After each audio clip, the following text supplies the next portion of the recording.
আসসালামু আলাইকুম, আমি আশরাফ হোসেন।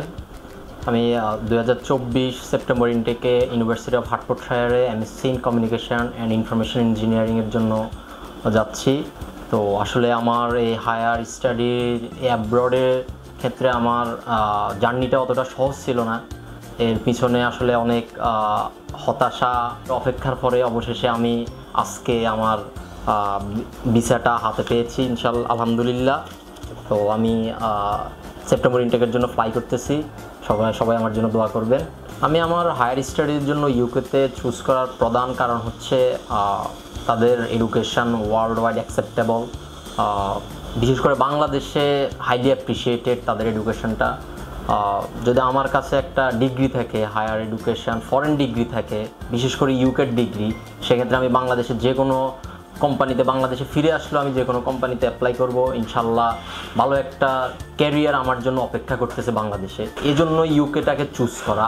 আরেকটা মেইন ফ্যাক্ট হচ্ছে ওইখানে ইউকেতে 1 বছরের মাস্টার্স, যেটা অন্যান্য দেশে লাইক ইউএসএ, অস্ট্রেলিয়া বা কানাডা এইসব কান্ট্রিতে কি হয়, ওখানে 2 বছরের মাস্টার্স, যেটা আসলে স্টুডেন্টরা অ্যাফোর্ড করতে পারে না নর্মালি। কারণ হচ্ছে 2 বছর আমি পড়ালেখার পাশাপাশি কাজ করে টিউশন ফি ম্যানেজ করা। ইউকেতে বিষয় রেশিও অলমোস্ট 98%।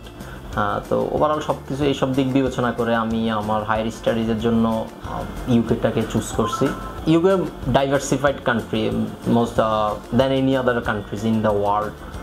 আসলে ওখানকার অনেক কালচারের স্টুডেন্ট থাকে, ওখানে ডিফারেন্ট কালচার স্টুডেন্ট এখানে পড়ালেখা করতে আসে। তারপরে তাদের সাথে মিক্স আপ হওয়া, কমিউনিকেশন বিল্ড আপ করা, তাদের সাথে নেটওয়ার্ক বিল্ড আপ করা।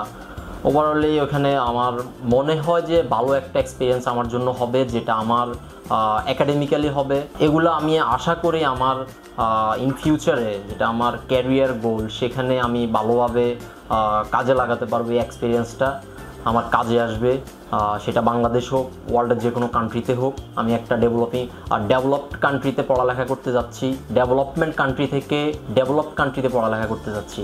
তো যেটা আমাকে অনেক বেশি আসলে অ্যাপ্রিসিয়েট করতেছে। স্টাডি অ্যাব্রোডের ক্ষেত্রে নিজেরা ভিসা অ্যাপ্লিকেশন হতে শুরু করে ইউনিভার্সিটি অফার লেটার, দেন ইউনিভার্সিটিতে অ্যাডমিশন, টিউশন ফি পাঠানো, এসব কিছু আমরা নিজেরাও করতে পারি।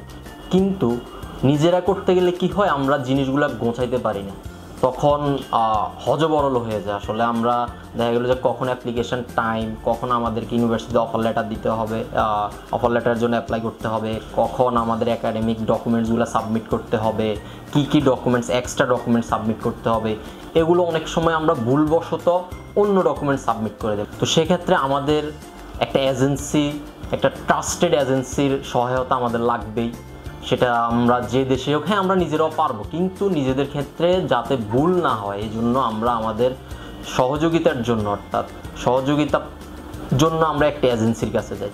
তো আমি আমার স্টাডি আপডেটের এই জার্নির ক্ষেত্রে আমি চুজ করেছিলাম আসলে সানজেন এডু লিমিটেডকে, যারা বর্তমানে বাংলাদেশে টপ লিডিং এজেন্সিগুলোর মধ্যে একটা। এরা 2008 সাল থেকে এরা কাজ করতেছে আসলে স্টাডি অ্যাব্রড নিয়ে। তো আমার কাছে মনে হচ্ছে এরা অনেক বছর আগ থেকে কাজ করছে, তাদের অনেক এক্সপিরিয়েন্স। তো ওই সুবাদে আমি তাদেরকে চুজ করেছি আমার স্টাডি অ্যাব্রোডের এই জার্নিতে। আমি তাদেরকে পাশে পেয়েছি। বিশেষ করে আমি যদি 2-1 জনের নাম বলি, তাদের কাউন্সিলর আনিকা আপু, যিনি আমার কাউন্সিলর ছিলেন, আমাকে অনেক হেল্প করেছে। এমনকি নিজুম আপু, ফারিয়া আপু, ওনাদের সহযোগিতা, বিশেষ করে আমি যখন কোনো কিছু নিয়ে টেনসড হয়ে যেতাম, ওনাদেরকে নক দিতাম, ওনারা সাথে সাথে আমাকে রিপ্লাই দিত। এমনকি আমাকে সবসময় আশ্বস্ত করতেন যে হ্যাঁ, আল্লাহ ভরসা। তো এই শব্দটায় আসলে শোনাটা আমার জন্য যে কতটা রিলিফ ছিল সেটা একমাত্র আমিই জানতাম। তো এই জিনিসটা তাদের কাছ থেকে আমি সম্পূর্ণভাবে পেয়েছি। তারা আমাকে যথেষ্ট সাপোর্ট করেছে সব সময়। আমার এই স্টাডি অ্যাব্রোডের জার্নিতে সবসময় আমাকে সাপোর্ট করেছে। তাদের কাছে আমি চিরকৃতজ্ঞ। অবশ্যই তাদেরকে ধন্যবাদ সানজেন।